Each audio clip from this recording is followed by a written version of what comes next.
Inside and outside ಎನ್ನುವ ಒಂದು ವಿಷಯದಿಂದ ತುಂಬ ಟ್ರೋಲ್ ಆಗ್ತಿದ್ದಾರೆ ವಿನಯ್ ಗೌಡ ಅವರು.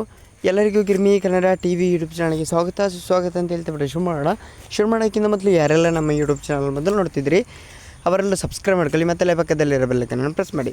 ಬಿಗ್ ಬಾಸ್ ಮಾಜಿ ಸ್ಪರ್ಧಿ ಹಾಗೂ ನಟ ವಿನಯ್ ಗೌಡ ತಮ್ಮನ್ನು ಟ್ರೋಲ್ ಮಾಡಿಕೊಂಡು ಅವರಿಗೆ ಸಾಮಾಜಿಕ ಜಾಲತಾಣದಲ್ಲಿ ತಕ್ಕ ಉತ್ತರ ಕೂಡ ನೀಡಿದ್ದಾರೆ. ಇದಕ್ಕೆ ಬಿಗ್ ಬಾಸ್ ಅಗ್ನಿ ಪರೀಕ್ಷೆಯಲ್ಲಿ ವೃತ್ತಕ್ಕೆ ಎಷ್ಟು ಸೈಡ್ ಇರುತ್ತದೆ ಎಂದು ಕೇಳಿದಾಗ ಅವರು ನೀಡಿದ್ದ ಉತ್ತರ ಸಿಕ್ಕಾಪಟ್ಟೆ ವೈರಲ್ ಆಗಿತ್ತು.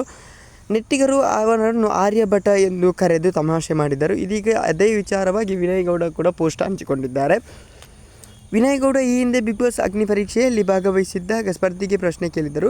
ವೃತ್ತಕ್ಕೆ ಎಷ್ಟು ಸೈಡ್ ಇರುತ್ತದೆ ಎಂದು ಕೇಳಿದರು. ಇದಕ್ಕೆ ಉತ್ತರಿಸಿದ ಸ್ಪರ್ಧಿ ಯಾವುದೇ ಸೈಡ್ ಇರೋದಿಲ್ಲ ಎಂದು ಎಂದಿದ್ದರು. ವಿನಯ್ ಇದಕ್ಕೆ ಉತ್ತರ ನೀಡಿದರು. ವೃತ್ತಕ್ಕೆ ಇನ್ಸೈಡ್ ಮತ್ತು ಔಟ್ಸೈಡ್ ಎಂಬ 2 ಸೈಡ್ಗಳು ಇರುತ್ತದೆ ಎಂದು ಉತ್ತರಿಸಿದ್ದಾರೆ. ಈ ವಿಚಿತ್ರ ಉತ್ತರ ಭಾರೀ ಟ್ರೋಲ್ಗೆ ಕಾರಣವಾಗಿದೆ ಅಂತಲೇ ಹೇಳಬಹುದು.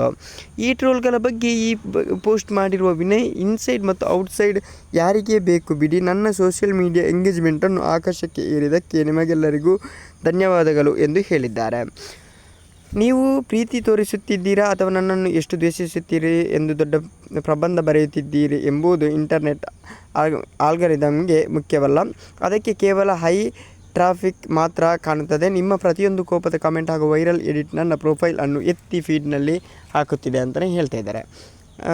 ಅದೇ ಇನ್ಸೈಡ್ ಮತ್ತು ಔಟ್ಸೈಡಿಂದ ಟ್ರೋಲಿಂದ ಅವರು ಕೂಡ ಹೈಪ್ ತಗೊಳ್ತಿದ್ದಾರೆ. ಓಕೆ ಗೈಸ್, ಮುಂದೆ ಸಿಗೋಣ. ಅಲ್ಲಿ ಲೈಕ್ ಶೇರ್ ಸಬ್ಸ್ಕ್ರೈಬ್ ಅಂತ ಹೇಳ್ತಲ್ಲ. So much thank you, by.